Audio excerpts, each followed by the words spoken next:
Beloved paramedic Paul Johnson will be deeply missed, and his impact on the Surprise Fire Department can be seen on his ambulance with a PJ Strong sticker and a mourning band honoring him as a fallen hero. We miss him, we love him, and we'll never forget him. Damian Wallace and everyone part of Surprise Fire is grieving the loss of one of their own after their paramedic of the year died from cancer this week. We met him at the ceremony in June as he humbly accepted the award. Surprised. There's a lot of great competition.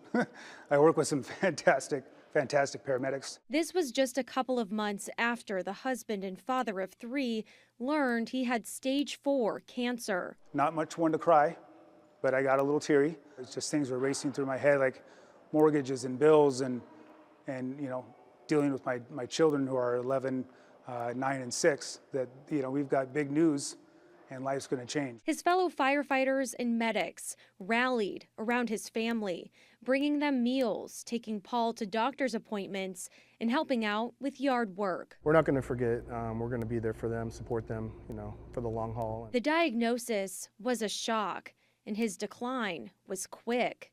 But those close to him say he always maintained his positive and compassionate attitude.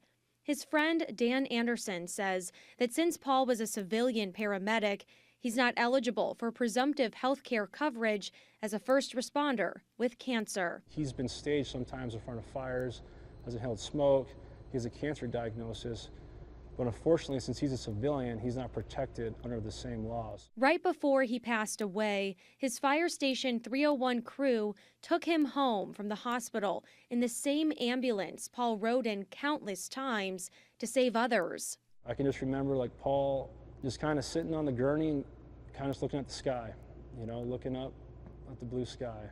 We all took a little moment together. He goes, hey D, I love you, man. I said, I love you too, brother. Paul joined the department in 2018, and his legacy will be long-lasting. It's going to be a huge loss to our department that we're never going to be able to replace. A GoFundMe page has been set up to help Paul's family. If you'd like to give, we have a link to donate on our website, azfamily.com. Reporting in Surprise, Michaela Marshall for Arizona's Family.